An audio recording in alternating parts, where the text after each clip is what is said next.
to the second of our 1998 July lectures in physics series. My colleagues and here at the School of Physics at the University of Melbourne are a very diverse bunch of people with a wide range of different talents, obviously not just confined to physics. And tonight we have a treat for you indeed. It's my great pleasure to introduce to you Dr. Lloyd Hollenberg, who is going to talk to you about the acoustics of the didgeridoo. Lloyd has been a colleague of mine here in physics since 1991. He came to us in physics after doing his PhD in the School of Physics at the University of Melbourne, which he completed in 1989, and then he spent a couple of years working in Japan on a high-energy electron-positron collider, delving deeply into the physics of subatomic particles. And then he returned to us here in 91, as I said, where he has been working ever since into the theory of subatomic particles. In addition to his skills in physics, he is a didgeridoo player and has been learning the didgeridoo for the last 2 years. And so I would like to invite Lloyd to come and tell us all about it.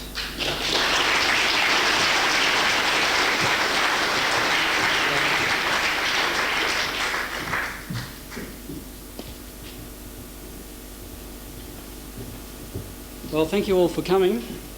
Let me just organise this control panel here. Room, mic volume. How's that? Is that okay? All right. So, well, it's lovely to have this opportunity to talk about one of my favourite subjects. And I fully realise that what I'm going to do today is just scratching the surface. The talk outline overhead should be fairly quick, I think. Of course, what I'm going to talk about is the acoustics of the didgeridoo. This is only one small facet of the whole story, and it's basically the only one I'm qualified to talk about. I've got a lot to go through tonight, so I hope you bear with me. The whole presentation is going to be around 90 minutes, as the signs warned you. And I hope to take you through most of the aspects of the acoustics of the didgeridoo, a little bit about playing the didgeridoo, and most importantly, give you a few demonstrations from players who have graciously come here tonight. So, without further ado, let's have a look. A quick introduction. The name didgeridoo is a Western name for this instrument, and you've probably seen various spellings of this. I prefer the first. To the Yolngu in northeastern Arnhem Land, it's called the Yidaki, but there are many names for this instrument, as there are language groups. How is it made? Well, it's basically a tree branch that's been hollowed out by termites, and then it's basically crafted by the didgeridoo maker into a very nice sounding instrument. Of course, there are many cultures that came up with such instruments. Horns and megaphones and trumpets and so forth are not unique at all to any one culture. However, the didgeridoo does have a special place, indeed, in terms of the complexity of the music that you can get out of this very simple instrument without any sort of technological modification to it. And that to me is one of the most important points, and I hope to show you that tonight, just how complicated it can be. The technical studies that have been done on the didgeridoo, there actually hasn't been much. The most important works, and virtually the only work, really has been done by Neville Fletcher, who's actually a world-renowned acoustician who's based at ANU. And he's basically worked out the theoretical basis of the instrument, and Graham Wiggins, who did his MA thesis on this at Boston, did a few measurements in '85. He subsequently did his PhD in physics, but is now a fully fledged didgeridoo player-performer, recording under the name of Dr. Didge. If you ever find a CD, that'll be Graham Wiggins. how is it played? Well, this line is a little facetious. You simply buzz your lips loosely into the small end of the didgeridoo, and a sound should come out, but to actually get that there's a lot more to it than that. And finally, what does it sound like? Let's get right into it. We have 4 excellent players here, local players, who have agreed to come along tonight, and I'll leave it to them to give you a demonstration of how it sounds. Let me just prepare the lecture theatre for this.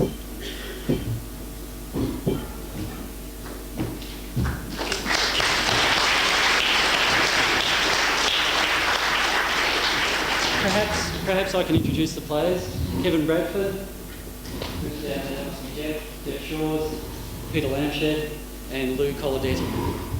Thanks, guys.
much, guys.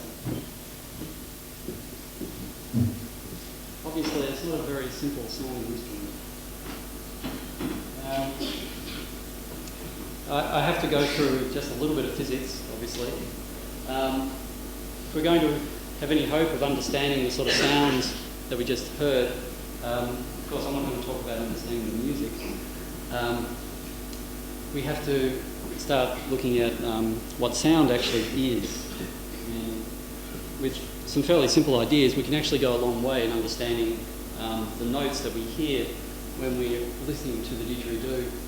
Basically, sound is a longitudinal wave. It's not like a wave that's propagating along the string. If I held a string at two ends and I wobbled it, then you know that you get this wave going backwards and forwards.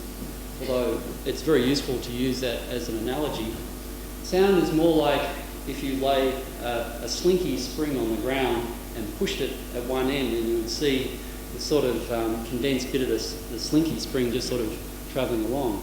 And that's what sound actually is. It's a pulse of air, either a sort of compressed bit of air travelling along as a result of some vibration that happens. And this is a rather nice diagram that I've ripped out of Survey and Fawn. The tuning fork's wobbling back and forwards, and as it does that, it pulls and compresses the air immediately around it and sends out a pulse train of sound waves. And as you can see there, the wavelength of the sound is just the distance between two crests or two troughs, basically the distance, the physical distance between, here we have high density regions or low density regions. It's basically the wavelength. The speed of sound in air at room temperature, and I'm not sure if we're at room temperature here now, is about 343 metres per second. We'll need that in some calculations later on. If we were to look at the pressure wave, if we were just standing at one point and the sound was coming towards us and we were detecting that wave of sound, then we detect a high pressure region here, followed by a low pressure region, and so forth. And so if we were to look at that as a function of time, the pressure goes up and down and up and down. But it's doing so around the ambient atmospheric pressure. So we detect an excess of pressure and then a depletion and so forth. And that's what we detect when we hear our eardrums are bouncing backwards and forwards as a response to that change in pressure. The frequency is simply defined as 1 over the period of the wave, and in this temporal sense as a function of time, the period is just the time over which it takes to repeat itself.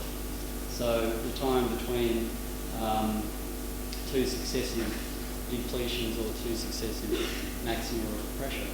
So the frequency is just 1 over that time, so it's that many cycles per second. And the basic relationship that we'll need to know in all of this is that the velocity is related to the frequency and the wavelength as v equals f lambda. So that'll be some of the more complicated mathematics that we'll need for the talk. To understand what's actually happening inside the didge with the sound, and I'm actually dreading this transparency because it means I have to fire up this demonstration here.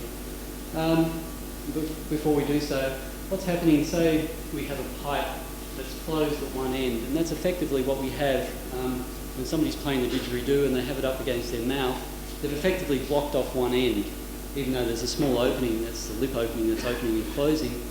Effectively the sound sees a closed end and it's bouncing off that end. So sound that's travelling, a wave that's travelling towards here, sees a blocked off end and basically reflects off that. But the very interesting thing is that when sound is travelling in the opposite direction and sees an open end, it also reflects back, and it actually reflects back quite well.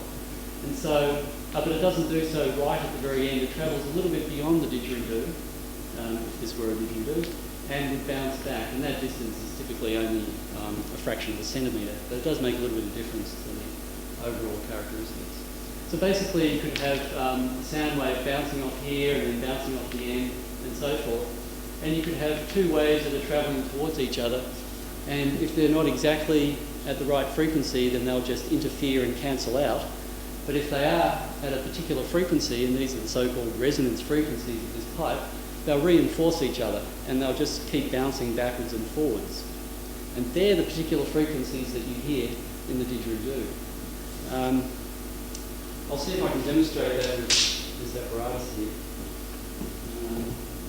It looks harmless enough, but cumbersome as it is, I can't believe we actually do this.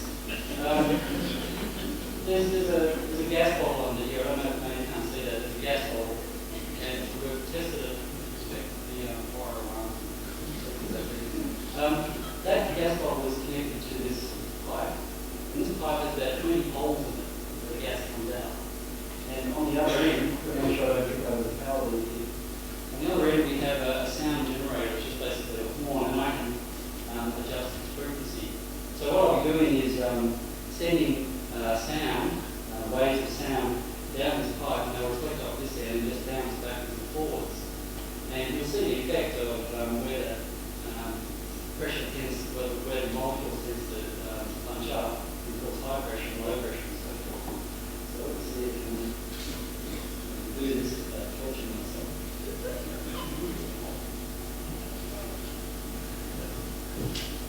You might want to take the digits away. So we need more gas. Yeah, I was wondering if it was in that. Anyway, we'll go back to it.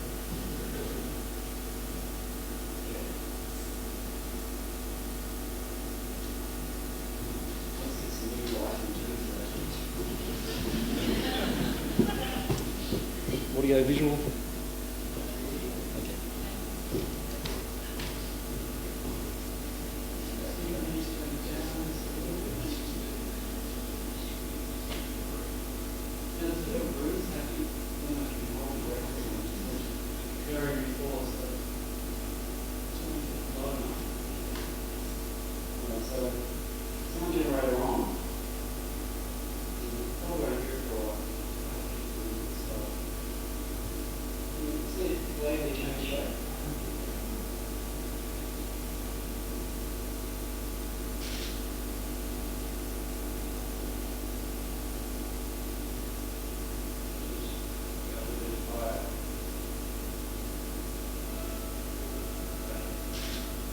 Hard to drive this thing. I don't know, so the people at the front, you can probably hear the buzzing noise in our room. You can see the flames jump at particular frequencies like this, which is going across the resonance now. That's basically where the waves are exactly adding up and reinforcing each other, and they cause high and low density regions that gaps to appear. And I can pass across the number of these.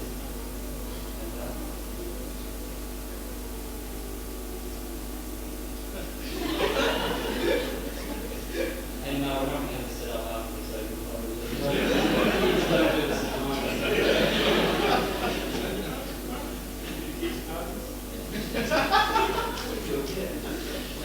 Anyway, so that's basically, you can see where some high pressure regions form and low pressure regions form. That's basically what we call a standing wave, because the waves that end up in the right way and reinforce each other.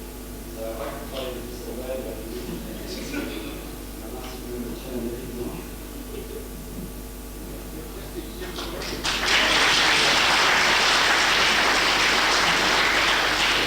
I hope you can appreciate, as a theorist, I was really scared about doing that. Okay, let's put some lights on. Okay, so what was happening there?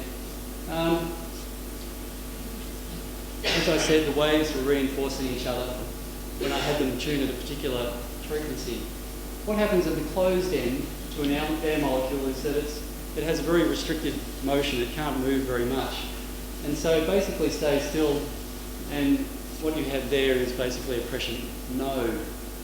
At the other end, the molecules are free to move. They can sort of wobble quite a bit out here, and they form what's called an antinode. And then if we have a look at the possible ways of organising that with different wavelengths and frequencies, let's look at the longest possible wavelength that we could sustain in a pipe in this way by making sure that at the closed end the particles weren't moving, and at the open end they had maximal movement. Well, that would be a standing wave of this particular shape. If you wanted to think of it in terms of a piece of string wobbling sideways, that's fine, but it's actually not quite correct because it's a longitudinal wave. We would be forming a standing wave pattern that looks like this. So that's where the crest of the wave would be, and this is where it's zero. So if you were to continue that along, so we go down and then back up again, that would represent 1/4 of a wavelength. So the fundamental resonance of a pipe, that which has the longest wavelength, is basically this resonance here. And we can work that out. If we have a pipe length, a physical pipe length of length L0, say, and we take into account that this end correction turns out for a particular diameter D to be 0.3 D, the calculation of that 0.3 is incredibly difficult. And I'm not sure even that I understand it, but it's basically correct. Let's just assume that that end correction is 0.3 D. It's a standard result. The acoustic length then is basically the distance between the node and the antinode, and that's L0 plus that end correction X. The wavelength then, if that's 1/4 wavelength, has to be 4 times that. And so knowing that, we can work out what the frequency is. From V equals F lambda, we rearrange it and we get that the frequency is the velocity divided by lambda. So the first frequency that we could support in that column of air is V on 4L, and we can work that out, and that gives us the fundamental note of that particular pipe.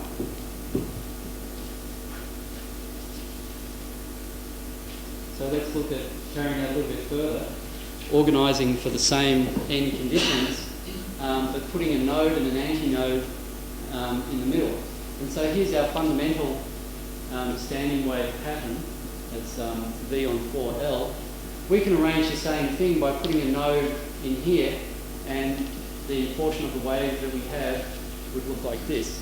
And so if we were to continue that on, we would find that the wavelength is 4L on 3.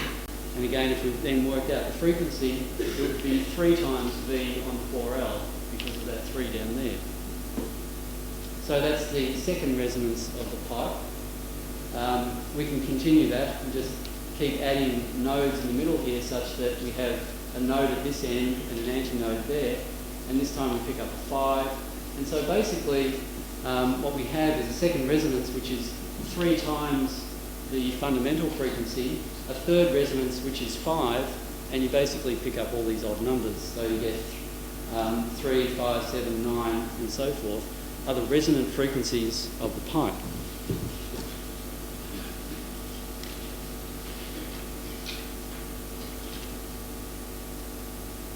Okay, well we can check this out almost immediately.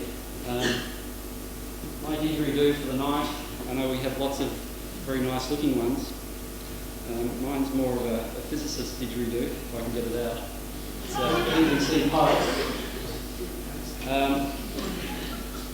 I've chopped this off. It was my one and only job in the workshop because I'm a theorist, and so I never take things down there, and I took my didgeridoo down there and asked them to chop it off at 1.22 metres, plus or minus the little bit of wax that I have on the end, so it's not going to be exactly right. And the diameter of this is 37 millimetres, and if you work it out, the first fundamental of this pipe is 70 hertz, which is roughly a C sharp, right down the bottom of the piano. So what we can do is, on the computer, whoops, let me just go back. On the computer we can record the sound. So hopefully the computer brings up at some point. Here we go. And we can test that out. Remember, it was 70 hertz for this length of 1.22, and you can check it out. It won't be exactly right. The air temperature affects everything, but let me just practice for a sec. Okay, that's not. Okay, so I'm going to play an extremely short piece here.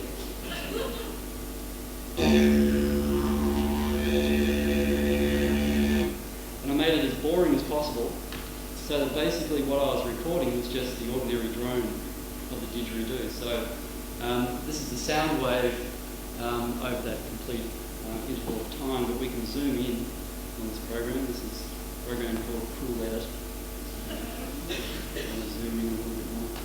And basically we can do things like, if I can get the mouse cursor in the right place, I can drag it across approximately one period of oscillation to where it basically repeats itself.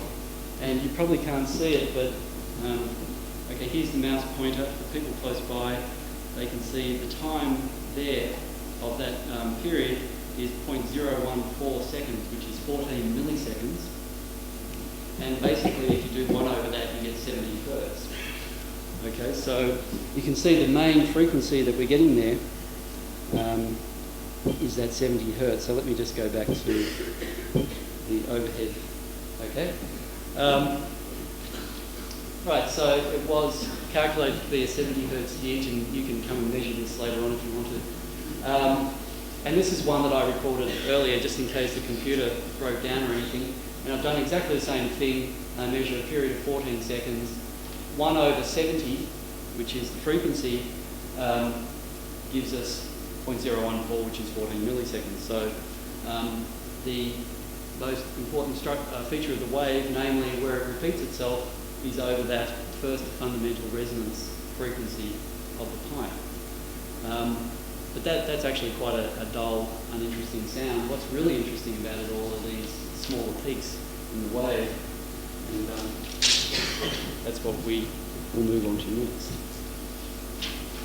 So to basically understand where all the structure of the wave comes from, and basically where all the interesting sounds in the wave comes from, we have to look at adding up waves of different frequencies. So what I'm going to do is I've taken a wave with this period of 14 milliseconds, so that's basically 70 hertz. And I've multiplied that 70 by 2 to get basically what's called the first harmonic. So it's the first multiple. So that's 140 hertz, that's this wave here. And we can multiply it by 3 to get 210. We get that wave there. Now let's say we added those waves up. And we added them with, we multiplied the first one by 1, and we multiplied the second one by 0.25, and the third one by half, then we would get a wave that looks like this. So that would be our total wave, and you see it's starting to get that sort of high frequency structure. A useful way to look at the frequencies contained in that wave is to plot what's called a frequency spectrum. So for each frequency, we basically we're forming a histogram such that for each frequency we plot how strong it is in that wave. And so for 70 hertz, the strength is 1, that's that one here. For 140 it was a quarter, and for 210 it was 0.5. So the way that this program, Cool Edit, will display relevant data to do with this wave is as a frequency spectrum, and so it's basically plotting the strength or the amplitude of each wave. And so it'll essentially look like that when you start analysing the wave. There's a slight complication. You have to know logarithms in order to understand what we're seeing. Logs are not hard.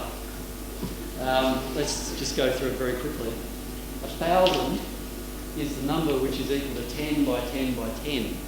Okay, so there are basically 3 10s being multiplied, and so we call that 10 to the 3. And so the log 10 of 1,000 is what do we have to raise 10 to get 1,000? Well, the answer is 3. 100 is 10 by 10, which is 10 squared, and so the log to the base 10 of 100 is 2, and 10 is just 10, so it's only one of them, we get 1. Okay, so that's logs. So let's imagine that, thank you, that's a very quick introduction, I realise.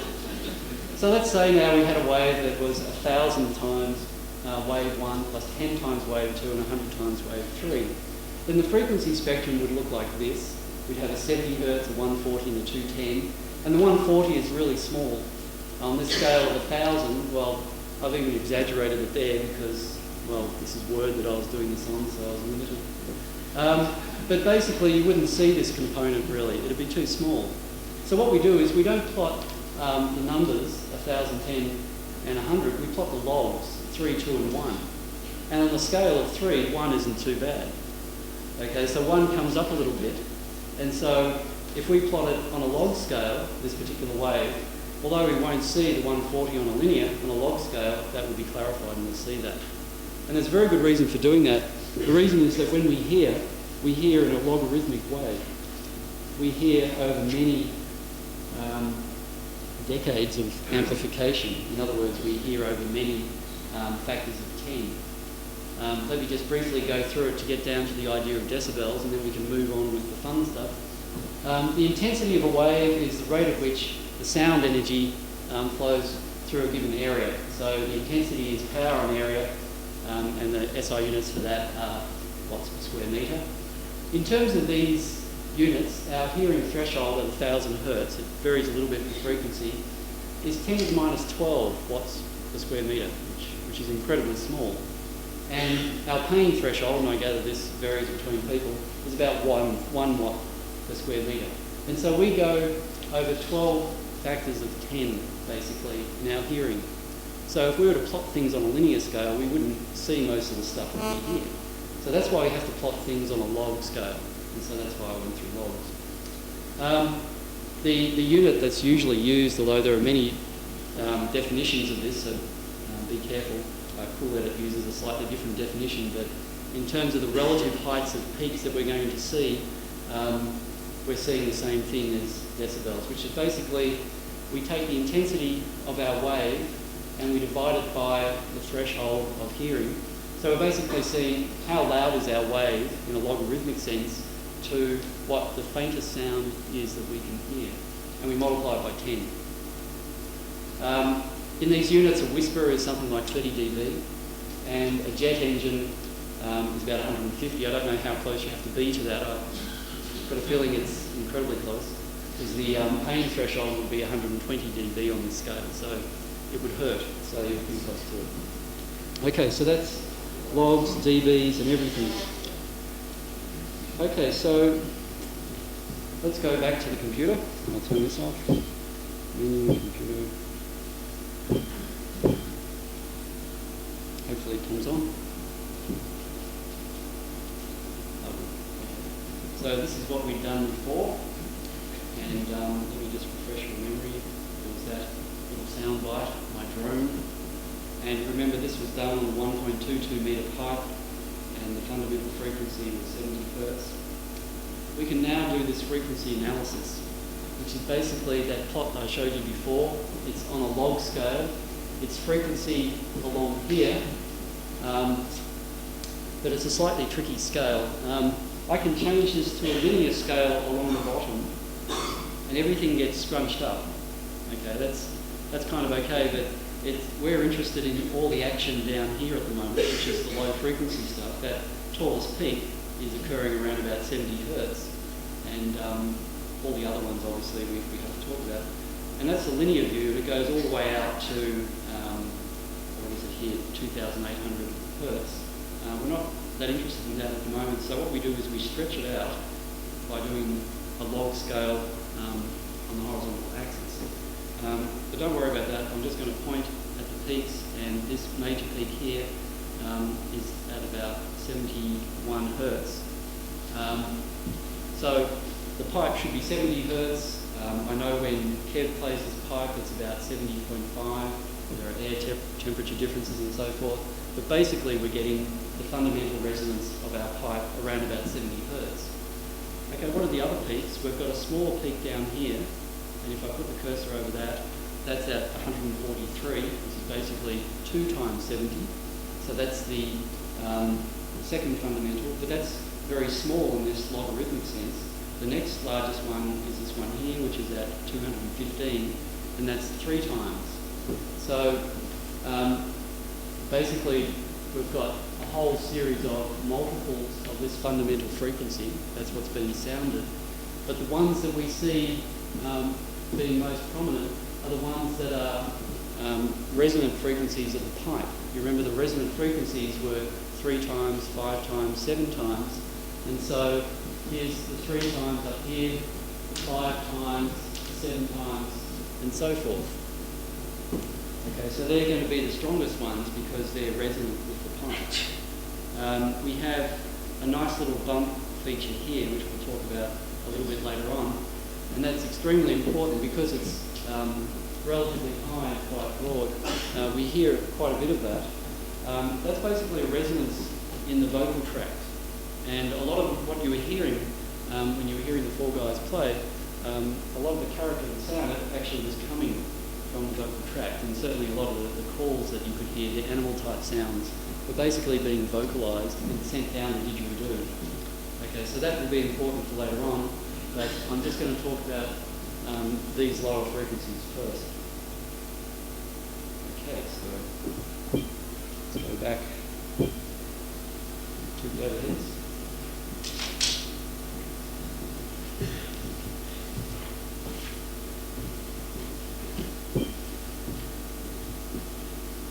So that, well, this is just in case the computer failed.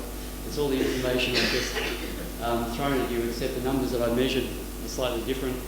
I think it was a little bit cooler when I did that, so the frequencies are down a little bit.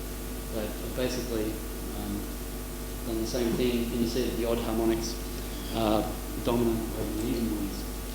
So that's called the frequency spectrum of the didgeridoo.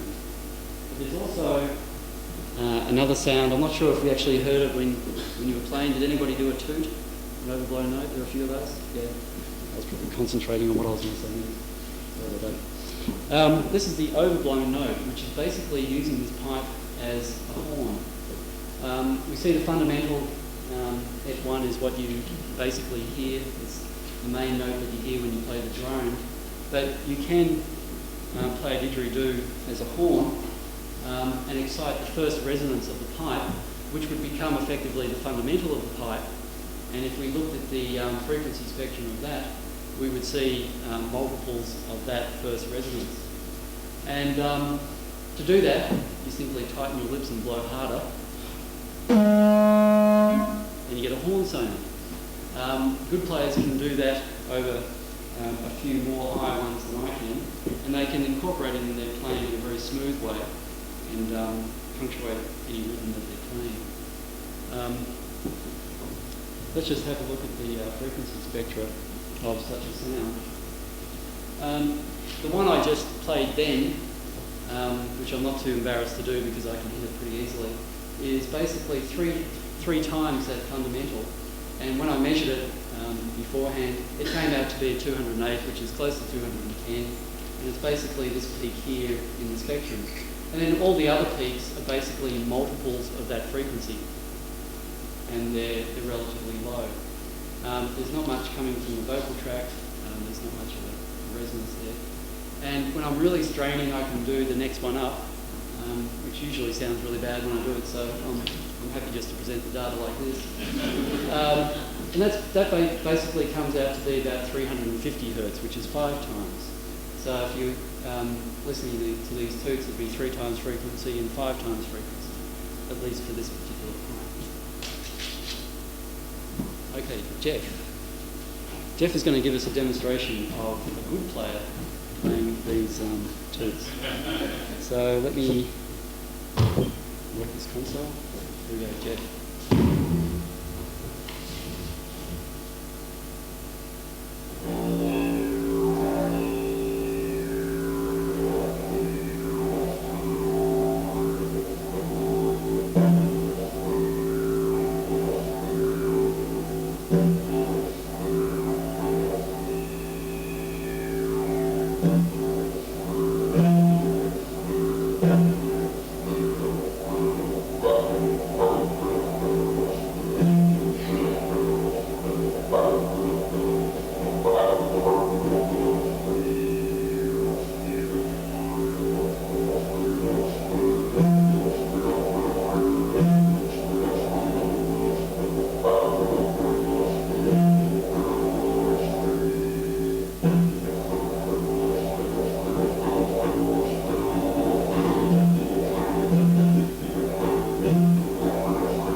Thanks a lot, Jeff.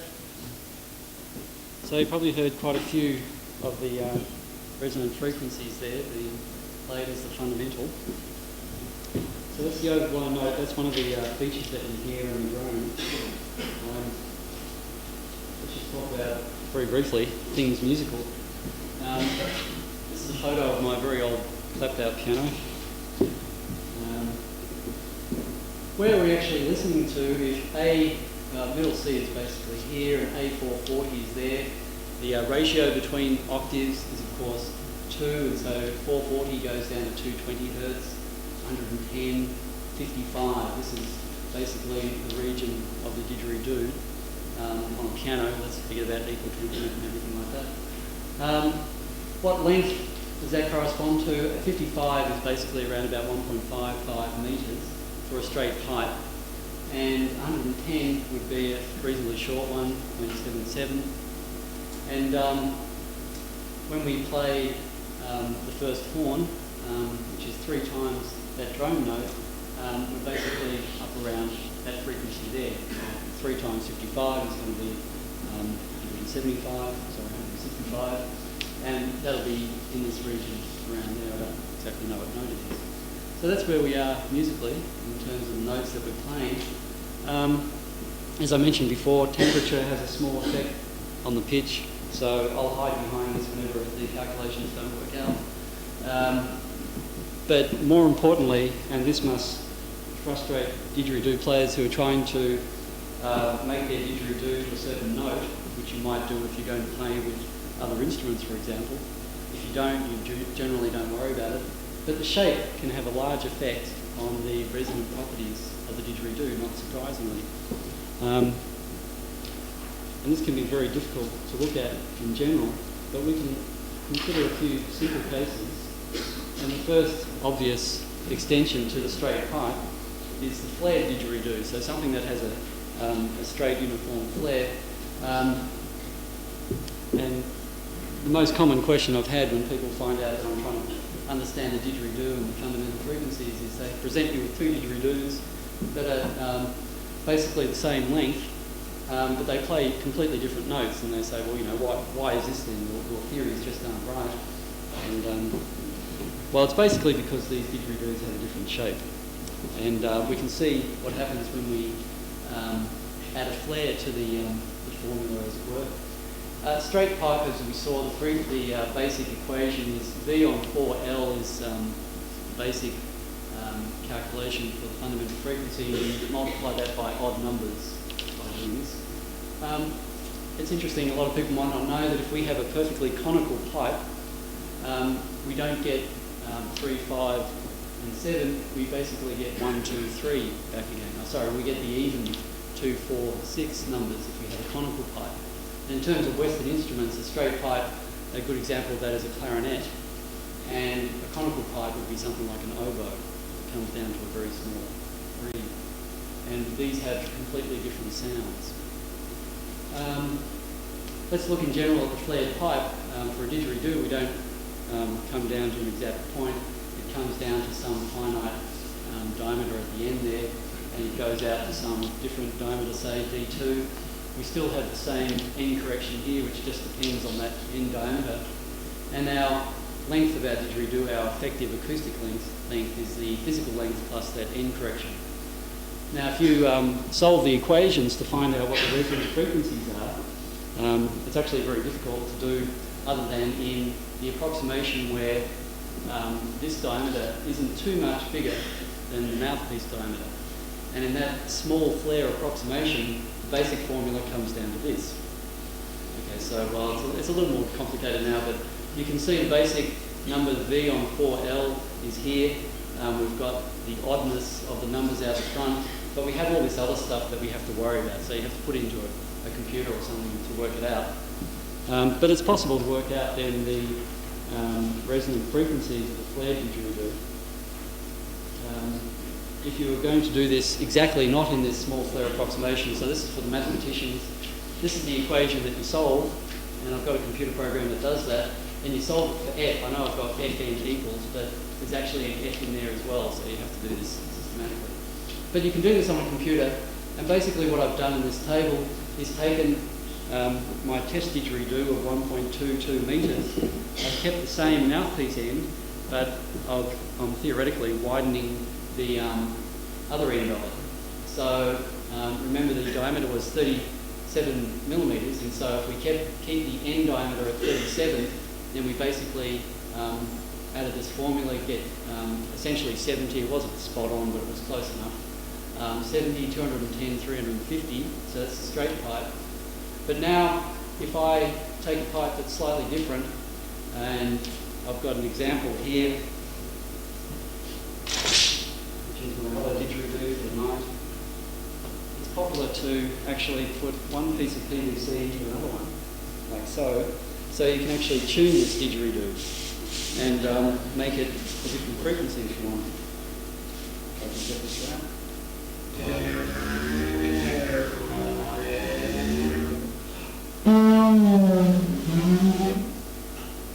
bit out of breath, but for a long time it's actually had me puzzled, because when I'd work out the fundamental frequency of this, I just assumed it was a straight pipe. So I'm coming clean here with this. So I would set this at a certain length, and I'd calculate the frequency, and I'd measure it on the computer, and it was always out by about 4 or 5 hertz, and that was way more than any temperature variation could account for. Basically what it is a flared didgeridoo, because it has a mouthpiece end which is smaller than the radiating end. And even though that's only 6 millimetres or so, because I've done that second measurement for this particular sliding didgeridoo, you can see that it raises the frequency from about 70 up to 74 hertz. And that basically takes a didgeridoo like this, which is a C sharp, and moves it up semitone to D. So just that small amount of flare, and I know it's not a perfectly flared didgeridoo, it's like a bit of a ridge, changes the frequency dramatically. And you can see, well, it's enough to change the note, and that's quite important. And so you've got 210 still as the second, and 350 essentially. It's really only changed the fundamental in this case. But as you go to more and more flared didgeridoos, you change this frequency quite a bit, even though we've kept the length the same. That's the main point of all this. We can have the same length, but we can have a much higher frequency. And we start slowly changing these other resonances. So that's the flared didgeridoo. Now, Lou. Well, let's see what happens if you have a very long didgeridoo. Yeah, bring it out, have a go at it. See how we go with it. Basically, Lou's got this windsurfer mask that, well, I don't think Lou's a windsurfer, but it's got an extremely long didgeridoo. And these are the dimensions, and you can work out, I've done it here, I've worked out a table. So give us a blow.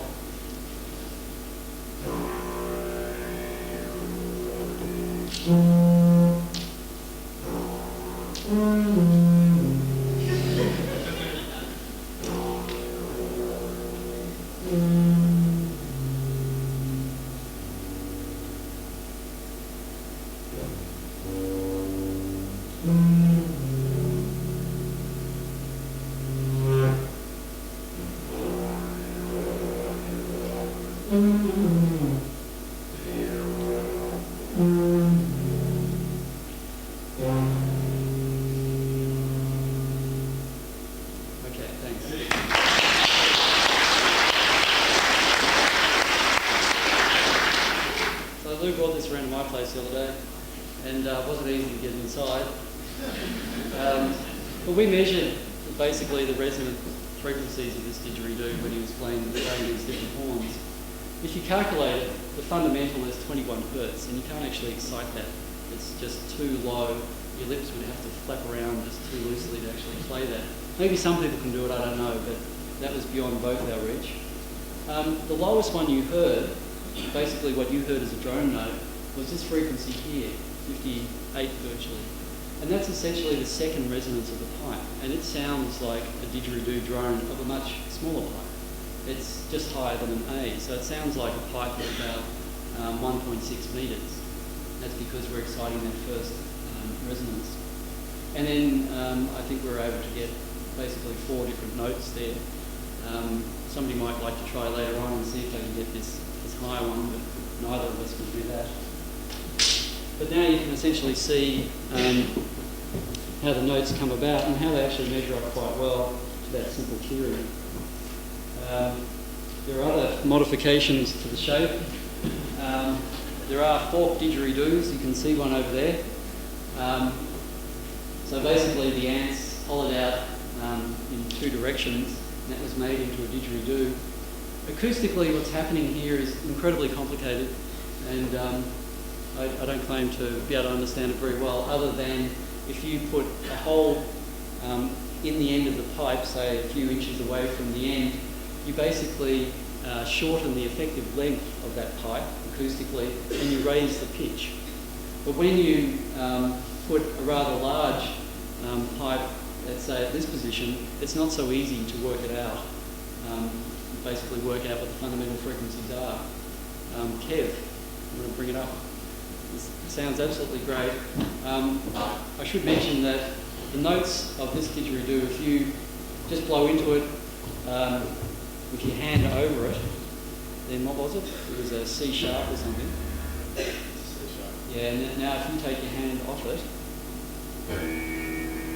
that went up to a D sharp or something, didn't it? We were just measuring very quickly before. But there's another possibility. You can tighten your lips and blow it a little bit harder and get a G or thereabouts. But the weirdest thing about this is when we measure the sound, when that's open, that second one, and you measure the sound radiating from that, what Kev is hearing is an A sharp. So it turns out musically to be very disorientating, I guess. Hang on, let me just put some lights down. Okay, Kev.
Didgeridoo, and I have no theory for that. Okay, well that's the basic acoustics of the pipe. A lot of people thought that there's this person just continuously playing this instrument, and they don't seem to have to stop for a breath. And it seems rather mysterious, but the technique is actually straightforward. It's an incredible invention called circular breathing. I'd like everybody to have a go at this, not individually, but collectively. Let me just go through it. The first stage is that you're basically just blowing out through your mouth. It's just normal blowing. Okay, forget about wobbling your lips and the fact that you might have a didgeridoo there. So you're just blowing out.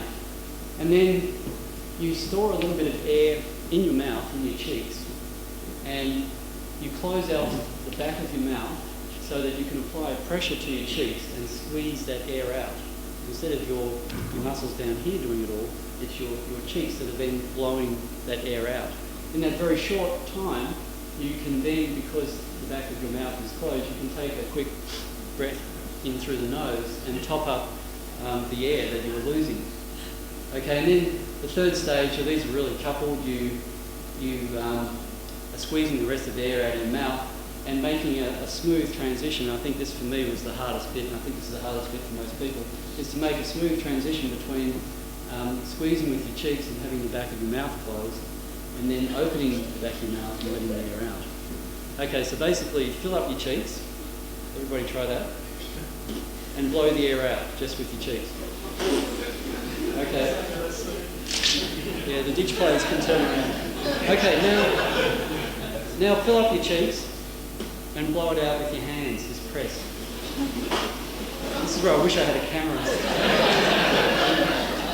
Okay, now, as you're pressing with your hands, sniff.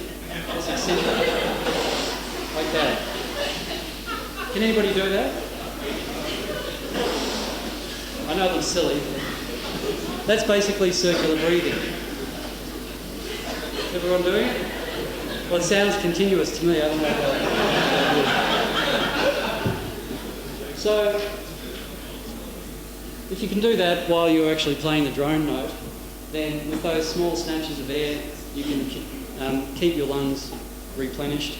And in fact, one of the problems that players have is that they might be taking up too much air into their lungs. Then they have to use another technique where, as they're keeping the drone going, they blow out through their nose. Okay, and that's actually much easier to do than learning to circular breathe.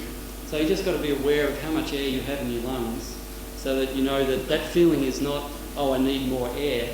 That feeling can sometimes be confused with, I've got too much, get rid of some. So it gets a bit confusing. Okay, so that's a brief introduction to circular breathing. Okay, so now we come to another important aspect of the didgeridoo sound, which is basically what's happening in your vocal tract. And the fact that when you heard the performance at the start, you heard these marvellous bird-like calls and animal grunts and sounds. There was a character to that sound, as I said, when we looked at the frequency spectrum, that bump corresponding to the vocal tract. That gives the sound a special sort of crackling character, which is very important to the overall sound. Well, that's all done by resonances in the vocal tract. Your vocal tract, in the same way as a pipe, has fundamental resonances that can occur. But it's incredibly complicated because although this is the simplest configuration of a pipe that I can change and hence change the resonances, in your vocal tract you can do all sorts of things to change the shape of that. And that's basically how we form vowels and sing notes and so forth. Whereas in the didgeridoo we set up an initial vibration with our lips, and I'll talk about that later on. When we speak, we set up a vibration in our vocal folds down here because we're pressing air past them and they're springy and they flap backwards and forwards. And depending on what shape we make our vocal tract, we filter out certain harmonics of that sound in the same way as the didgeridoo filters out the fundamental, 3 times the fundamental, 5 and 9. We can do the same with our vocal tract, and so if we had a very uninteresting frequency spectrum coming from our vocal folds, we can form our vocal tract, and we do this automatically, in such a way that we create peaks and so forth at different frequencies. And we do that without thinking about it. One way to demonstrate this is when we whisper. When we whisper, we're doing it at the very lowest volume, and what we have is basically a turbulent flow of air through our vocal folds. And we basically have a whole bunch of frequencies coming out. It's like white noise, essentially. We can form different shapes of our vocal tract to pick out certain pitches, certain frequencies in that noise of whispering. And we do that by articulating vowels. And a good example is if you we probably won't have time to do this now, but if you buy the notes, then you'll be able to run through this and find out what exactly happens. Now, I noticed some people took the notes, and that's forgivable because they're just sitting in a box there, but they're actually for sale, so if you can come to them, that would be nice. They're basically cost plus the fact that we have performers here tonight. Okay, so if you run through this nonsense verse, but whispering and accentuating or drawing out the vowels, you're articulating in a certain way, and you're changing the resonant properties of your vocal tract. And when you do this, you'll hear a melody being played by your whispering. And that melody will appear as this, and I'll give the answer away. It turns out to be Big Ben. So you can try that. You get the notes. Sorry? Oh, across, as we read. Do you want me to leave that there for a while?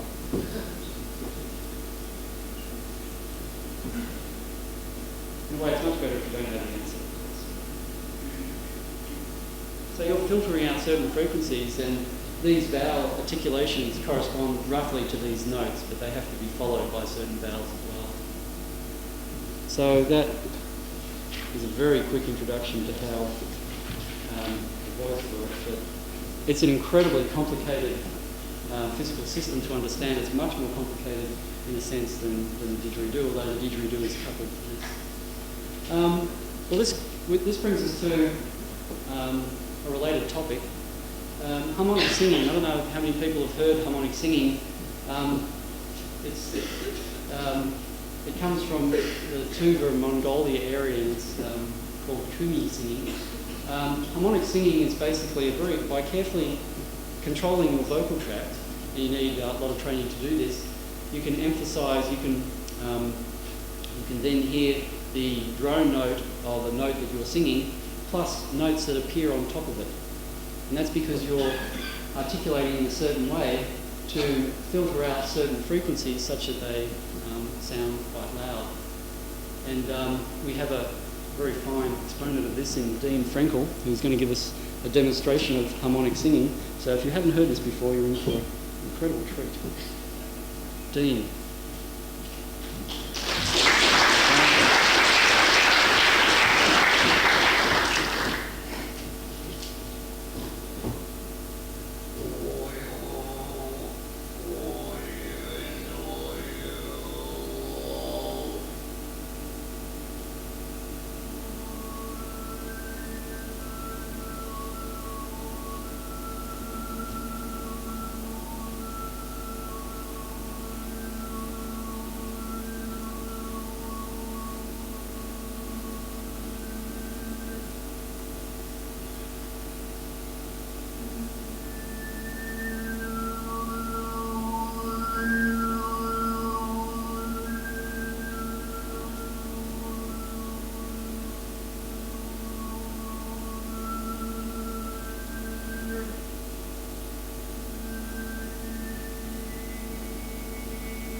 Basically what Dean was doing was controlling his vocal tract in such a way that he could maintain a fundamental note and emphasise particular harmonics above that.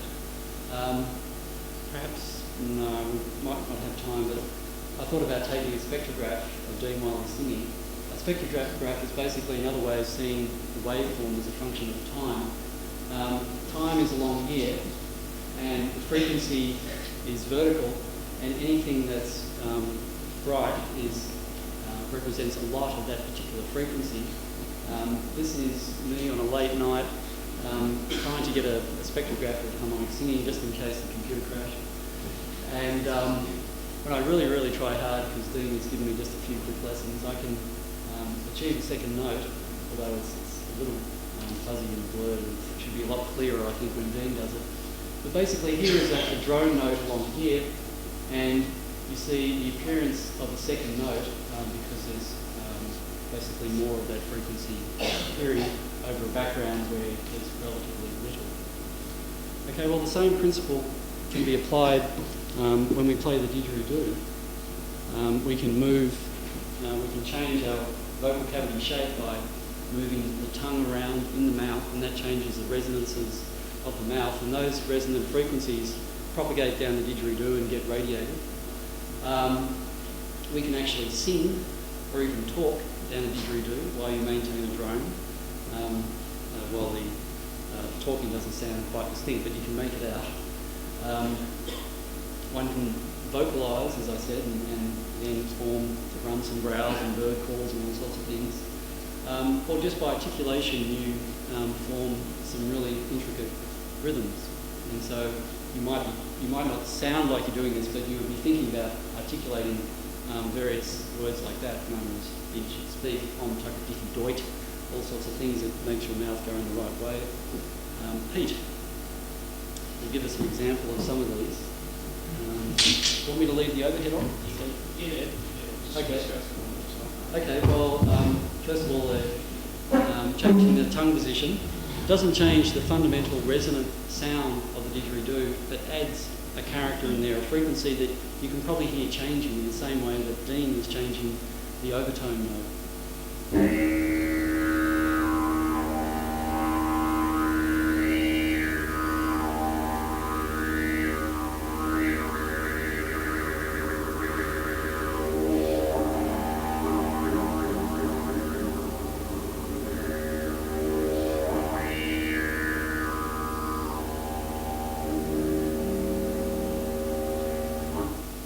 So that was just changing the tongue position basically to get all those different sounds in the basic note. The basic note still stayed the same. You weren't changing the resonant frequency there, the fundamental, but you were adding all these other notes in there at the top end. Singing. This is a good one.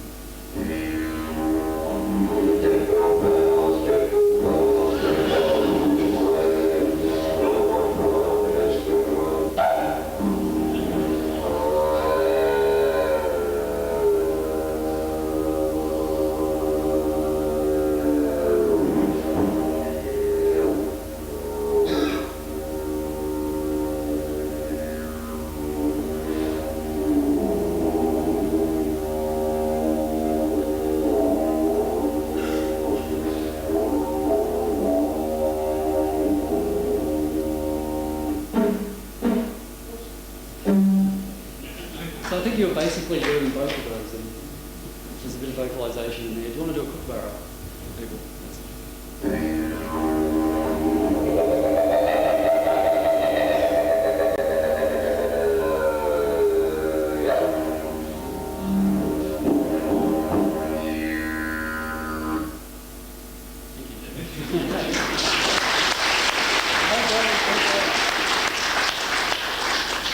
I don't know, whichever one you want to do.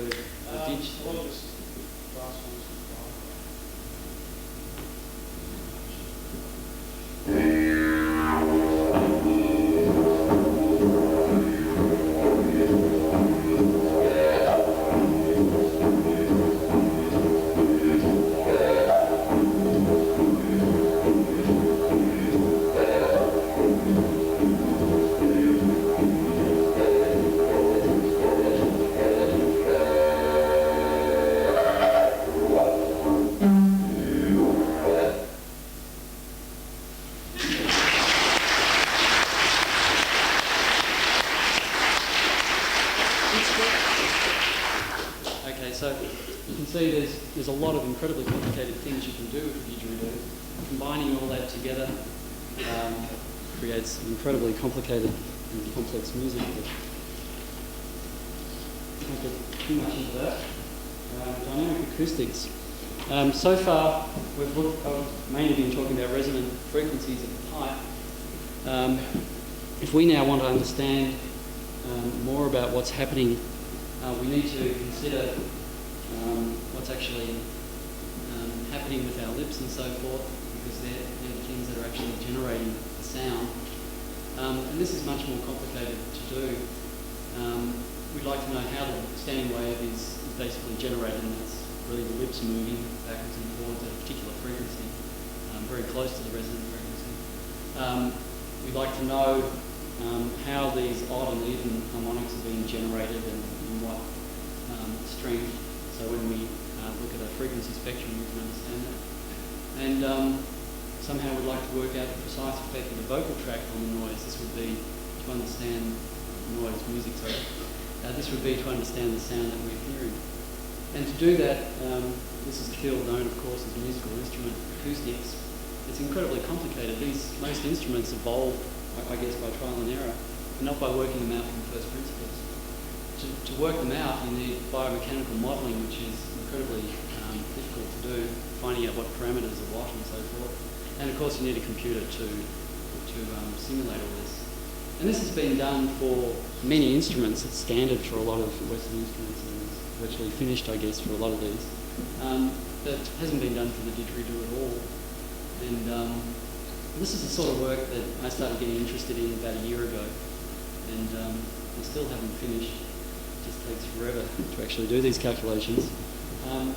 But before explaining, at least quickly, what I've been doing, let's have an interesting aside to do with the oldest wind instrument that was probably played on Earth that was vaguely like a didgeridoo. And that's namely the crest bone acoustics of the Parasaurolophus. Now this duck-billed dinosaur has been known for many years. There were specimens dug up in the 20s, but there was one incredibly well-preserved specimen of the head dug up in 1995. It was so good that people could actually take a CAT scan of it and figure out what sort of structure it had. It's basically a hollow tube of a trombone sort of shape, but it has all these other intricate cavities. The Parasaurolophus stood something like 8 or 9 metres high, and that made its crest length around 1.5 metres or so. This one was 1.4 metres. And basically two people, Diggett, who's a computer scientist from Sandia National Labs, and Williamson, who is with the New Mexico Museum, did a simulation, the acoustic simulation of how this dinosaur trombone type crest would sound. And there's a bit of guesswork in there. They weren't sure if the dinosaur actually had vocal cords, so they did some simulations with and without. And I've probably spoken for too long, so I'll get this going. I've got an example of it. I've downloaded it from their website. So I hope I've given you enough copy of it.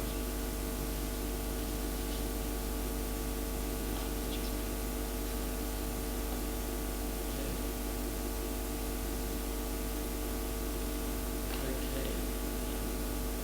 Spectral view looks like that. We should pump up the volume for this. So, volume full, and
don't know if it's male or female. Okay, so that's what you can do, I guess, if you've got enough computing power. I just have to figure out how to turn the computer off.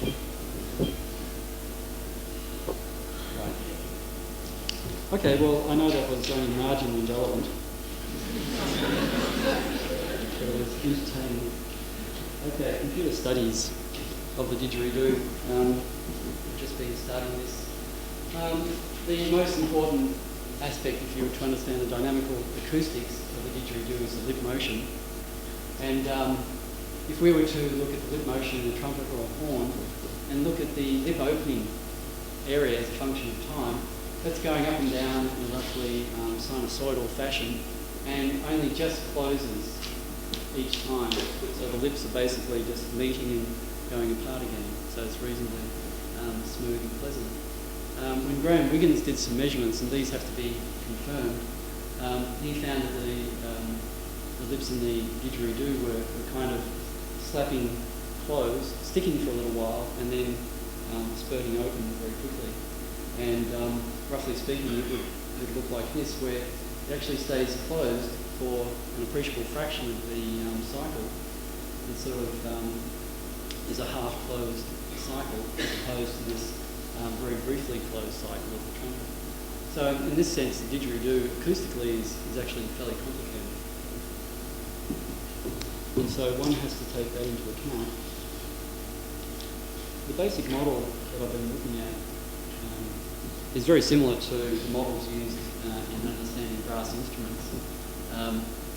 This is really an abstract diagram here. This is the mouth cavity here. The lips are these protrusions, and you have a lip opening here. The didgeridoo pipe goes out there. And we're interested in various pressures. There's a blowing pressure here, P0, a lip pressure in this region here, and the pressure of a standing wave in the pipe. And these all couple together to the motion of the lips, and there are forces in all sorts of directions and so forth. One has to assume some sort of physics for the lips, and for initial calculations I've taken some very simple models that Adachi and Sato used in understanding trumpet and brass instruments. And that is basically just one-dimensional model, so either just a transverse model with a spring in the lips, or a longitudinal swinging door type model where there would be a spring sort of around here. So either you're considering lips going in that direction or swinging backwards and forwards, which is not a bad approximation and a first way to start. And you can finally get all that going. An interesting problem because it's a feedback problem. When the lips vibrate the air and cause a sound wave to travel to the end of the pipe, that sound wave bounces back and hits the lips again and causes the lips to move in a certain way. So it's basically a feedback problem, and the whole thing has to take some time to settle down into a nice uniform oscillation. And at least for the swinging door, here are some results here, and I've done it for the other case. For some reason I was working on a 1.25 metre pipe when I was doing all this. This is a pressure wave over 1 second, which takes about an hour of computer time to generate. You see that it takes a fraction of a second to settle down to a steady state oscillation, and if you blow up that oscillation and have a look at it in an expanded view, this is what it looks like. The solid curve is the pressure wave, and you see that it's starting to resemble the complicated patterns that we're actually seeing when we recorded it. We have some higher frequency components in here, and they'll show up when we do the frequency spectrum. If you can see it, this dotted line represents the airflow through the lips.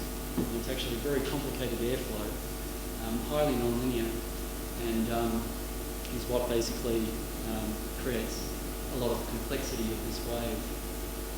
If we just take a frequency spectrum of that wave, we see what we kind of expect, namely peaks at these dotted lines are the pipe resonances.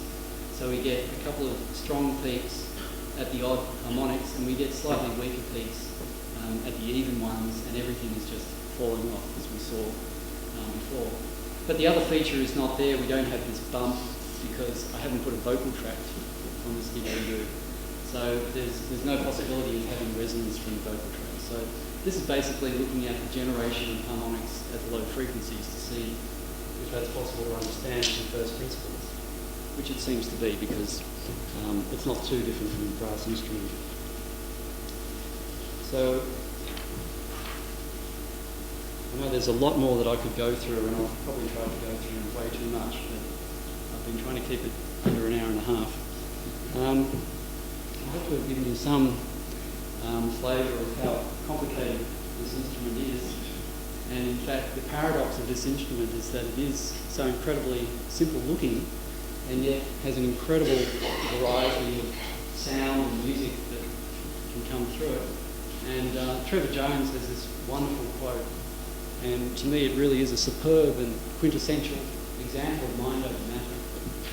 And that's it. Thank you.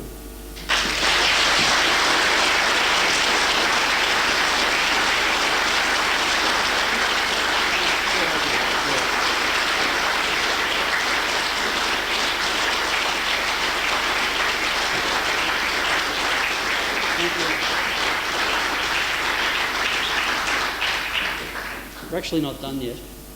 I know we've gone for a long time now, so the way we're going to organise the rest of the talk, because I won't be talking anymore, Instead of question time, I'll stay around and there'll be didgeridoo players, hopefully, who will stay around for a while.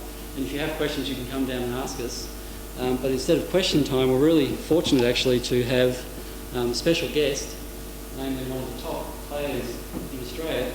And in fact, Tommy Lewis is the first player I really saw who really electrified me and made me want to pick up the didge and play it. And he's very gracious in agreeing to come here tonight. So for a final performance, Tommy Lewis.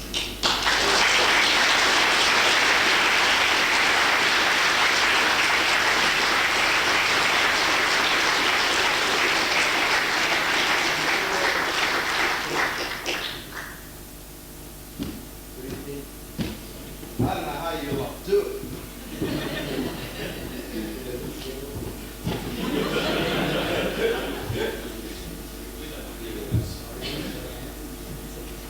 I might put a copyright on the didgeridoos. You know why? These ones starting up their own orchestra, I want to come in first. These didgeridoo also come in with the trained termites. They come and do heat. This one is based on F sharp. Playing the chord of F sharp.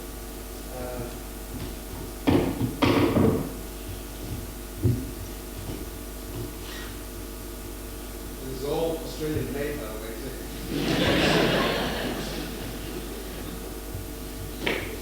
This is an E, and it does fluctuate because of the temperature. The wood is very temperamental. And sometimes the old gap tape comes in handy. And once you lose the air compression, it goes very flat. And it can be embarrassing if you're playing something like George Strait's. It's very popular throughout the world. I got off in Amsterdam, and some New Zealanders were getting off in Amsterdam with bags of didgeridoo made of barley. Take it back. But it's popular throughout the world. I was walking in Aarhus in Denmark, and you can hear that. I'm sure there is one here somewhere. It can't leave me alone, is it? Sure enough, right in the city square, there's a Dane playing this didgeridoo. Yeah. Making some money.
Shall I put the lights down?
tell you, there are times where you can be tempted to play the traditional rhythms, and each community has a traditional rhythms for their corroborate. So sometimes you have to be very careful of the boundaries you even playing this. Yeah? Otherwise, I'm playing somebody else's rhythm and they say, hey, that's my corroborate, that's my dance. But it's hard to put a copyright on Aboriginal music practice, yeah? You know, because it's all verbal. And we know about these things that could be a problem in the future without senses of copyright. Especially with the songs and dances. I try to play very cautiously. At times you're tempted to use rhythms because it sits well with the Western piano. Then you can press the keyboard on all those pedals. You can open it, bang it, and play this, and it gives you another lesson. Woodwinds, it goes very well with clarinet, or all the woodwind section, and some brass. And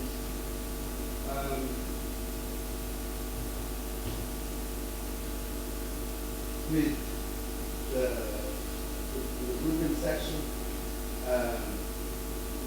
you can use the technique of the Didjeridu breathing on the Western instruments, as well as using, because the orchestra is more tightly, when you're playing the Western instruments, the text is therefore you can control more here. You know, when you're blowing, as a professional, it has to be stronger, so you have more control and you can do things right.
and gentlemen, I think it's safe to say in the nearly 30-year history of the July lectures in physics, we have never heard a July lecture like this one with such an impressive cast. And I'd like to remind you that a full comprehensive set of lecture notes are available for sale at the entrance for only $5 a copy, which is an absolute bargain. And I would like to also just remind you that the July lecture program continues for another dazzling fortnight. I'm David Jamieson. I'll be speaking next week at 8 o'clock, and this is going to be a very tough act to follow in the Levy Theatre back in the physics building, and then Associate Professor Ray Volkas will be wrapping up the week after with a July lecture on neutrinos. So I'd just like to thank Lloyd and his cast one last time, and thank you also for coming.